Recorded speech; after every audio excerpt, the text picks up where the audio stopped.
आज की वीडियो किसी टॉपिक पे नहीं है, जस्ट एक अवेयरनेस के लिए ये वीडियो मैं बना रही हूँ। मैं आज एक इन्फोसिस का न्यूज़ सुन रही थी, काफ़ी लेट हो गया मुझे सुनने में। तो मुझे ये पता चला कि 4 टू 700 एम्प्लॉइज़ को फायर कर दिया गया, वो भी जॉइनिंग देने के बाद। इंटरनल एग्ज़ाम्स हुए और उस एग्ज़ाम्स में फ़ेल कर दिया गया बच्चों को और उन्हें फ़ोर्सफुली रिज़ाइन कराया गया। पूरे 2.5 साल वेट करने के बाद फाइनली उनके पास जॉइनिंग लेटर आया और उनको जॉइनिंग करवाया गया था। और अब 2.5 साल बाद उनको निकाल दिया गया उस पोजीशन से।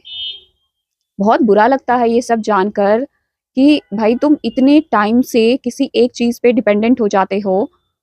सोचो, एक बार को सोचो कि जब आप कॉलेज टाइम में हो और अपने प्लेसमेंट के लिए, एक अच्छी कंपनी में प्लेसमेंट के लिए आप कितनी मेहनत करते होगे, पढ़ाई करते हो दिन रात, इंटर्नशिप करते हो, प्रोजेक्ट करते हो ताकि एक आपको अच्छी कंपनी में आपका प्लेसमेंट हो सके। आपका जो करियर है वो एक अच्छी कंपनी से स्टार्ट हो सके।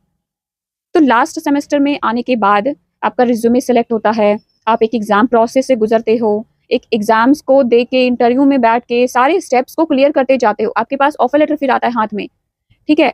और फिर जॉइनिंग नहीं देते हैं। एक बार को सोचो, वो सिचुएशन इमेजिन करो कि भाई ये चीज़ हो रही है और आपको जॉइनिंग लेटर प्रोवाइड नहीं करते हैं, ऑफर लेटर हाथ में दे दिया जाता है। उस बच्चों के ऊपर क्या गुज़रता होगा जब उनको 6-7 महीने बल्कि 2 ढाई साल तक वेट कराते हैं ऐसी कंपनी। मैं किसी कंपनी की बुराई नहीं कर रही। मेरा एक मोटिव है ये वीडियो बनाने का कि आपको डिपेंडेंट नहीं होना है। आप अगर किसी कंपनी में अप्लाई कर रहे हो, तो आपको ऑफर लेटर मिल चुका, आप इतने प्रोसेस से गुज़रे हो, आपको ऑफर लेटर मिला, आप बिल्कुल निश्चिंत होके मत बैठिए।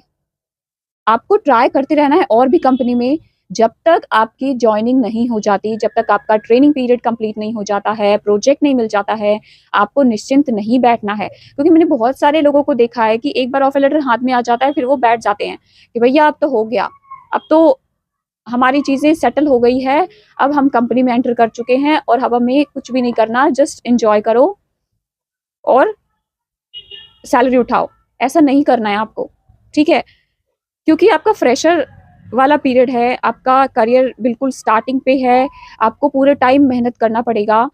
आपको हर कंपनी में कहीं न कहीं इंटरव्यू आप देते रहिए, जब तक आपका प्रोबेशन पीरियड ना खत्म हो, इंटरव्यू देते रहिए। प्लस आप मॉक इंटरव्यू दे सकते हैं, आप ज़रूरी नहीं आप कंपनी में जाइए, आप मॉक इंटरव्यू दीजिए, टेस्ट दीजिए, एक प्रिपरेशन करते रहिए और भी कंपनी में ट्राई करते रहिए। एक कंपनी के ऑफर लेटर पे डिपेंडेंट नहीं रहना है। मेरे वीडियोज़ में बहुत सारे कमेंट आते हैं कि हमारे पास ये इस कंपनी का ऑफर लेटर है और 6-7 महीने हो गए, अभी तक जॉइनिंग नहीं प्रोवाइड किया उन्होंने। तो मैं उन सबको बताना चाहती हूँ कि आप एक कंपनी पे मत डिपेंडेंट रहिए। बहुत अच्छी बात है कि आप एमएनसी से स्टार्ट करना चाहते हैं। आपके पास ऑफर लेटर हाथ में आया है। मैंने भी अपना करियर एमएनसी कंपनी से ही स्टार्ट किया, टीसीएस से स्टार्ट किया था। बट जब तक आपका पीरियड स्टेबल ना हो जाए, ट्रेनिंग वगैरह कंप्लीट होके आपको प्रोजेक्ट ना मिल जाए, तब तक आपको फ्री नहीं बैठना है। क्योंकि आप एक बार को सोचो, जब कोई हमारे हाथ में भी, जब हम तो एक्सपीरियंस पीपल हैं, हमारे पास भी जब कोई ऑफर लेटर मिलता है हमें, तो हमें भी उस कंपनी से उम्मीद जुड़ जाती है कि अब हम इस कंपनी को जॉइन करने जा रहे हैं। और मान लो बीच में ही कुछ हो जाता है या किसी वजह से डॉक्यूमेंट वगैरह वेरिफिकेशन ना हो कंप्लीट, ना कंप्लीट हो पाए और फिर वो ऑफर लेटर रिजेक्ट कर दिया जाए, तो कैसा फ़ील होता है? सोचो, उन फ्रेशर के बारे में सोचो कि उनको कैसा फ़ील होता होगा। इतने टाइम उन्होंने इंतज़ार किया, उसके बाद एक इंटरनल एग्ज़ाम करवा के और फिर कैंसल कर दिया। मैं और आप ये चीज़ नहीं समझ सकते, ये चीज़ वो समझ सकते हैं जिनके ऊपर ये चीज़ बीतती है। तो मैं बस यही सजेस्ट करूँगी कि आप मत डिपेंडेंट रहो एक कंपनी पे। मत करो 2 ढाई साल वेट एक चीज़ के लिए। आपके पास जो भी अपॉर्च्युनिटी पहले आ रही है ना, जिस भी कंपनी से जॉइनिंग पहले आ रहा है, वहाँ से अपना करियर स्टार्ट करो। क्योंकि फ्रेशर के लिए एक बार करियर स्टार्ट होना ही बहुत मुश्किल चीज़ है। बहुत सारे बच्चों को जो कि ग्रेजुएशन कंप्लीट होने के बाद जॉब नहीं मिलती है उनको, वो खाली बैठे रहते हैं।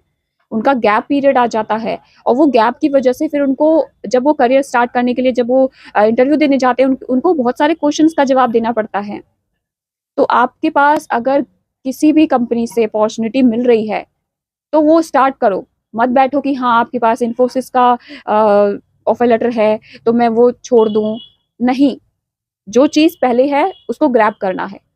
वेट नहीं करना है किसी कंपनी का। आप एक्सपीरियंस्ड हो जाओगे, आप उस स्किल्स में मास्टरी कर लोगे, आपको बहुत सारी अपॉर्च्युनिटी फिर मिल जाएगी। पर एक पड़ाव, एक स्टेप लेना वो बहुत मुश्किल होता है। आप कहीं भी जाओगे ना, किसी भी जॉब पे अप्लाई करोगे, आप देखिए बहुत सारे वैकेंसी जो है वो एक्सपीरियंस्ड पीपल के लिए निकलती है। फ्रेशर के लिए या तो मास हायरिंग होती है या बहुत कम वैकेंसी निकलती है। जो भी मेरे वीडियो में कमेंट करते हैं, मुझे 6 से 7 महीने हो गए, मुझे अभी तक जॉइनिंग लेटर नहीं, तो आप खाली क्यों बैठे हो भाई? खाली मत बैठो आप। 6 से 7 महीने आपने होने क्यों दिया? आपके पास मान लीजिए टीसीएस या इन्फोसिस या कोई भी कंपनी से अगर आपके पास ऑफर लेटर आया, ठीक है? मुश्किल से आप 15 दिन, 20 दिन या 1 महीना आप वेट करिए कि हाँ, जॉइनिंग लेटर आएगा तो ठीक है, नहीं तो अगली कंपनी जॉइन करेंगे। एक ऑफर लेटर लेके आपको डिपेंडेंट नहीं रहना है, आपको ट्राई करते रहना है, आपको जहाँ पे भी जॉइनिंग मिल रही है वहाँ जॉइन करना है, डिपेंडेंट मत रहिए। क्यों बैठे आप 6 से 7 महीने? आपको नहीं बैठना चाहिए था। 6 से 7 महीने तक वेट मत करिए, दूसरी कंपनी में अप्लाई करिए। आप इंटरव्यू दे के खाली नहीं बैठ सकते हैं, आपके पास नॉलेज है। आपके पास इतनी नॉलेज है कि जब आप इन्फोसिस और टीसीएस जैसी कंपनी क्रैक कर सकते हैं, तो आप नॉर्मल कंपनी भी क्रैक कर सकते हैं, आप स्टार्टअप बेस्ड कंपनी भी क्रैक कर सकते हैं। क्रैक करिए और जॉइन करिए, ठीक है? तो चलिए इस वीडियो में यही मैं कहना चाहूँगी।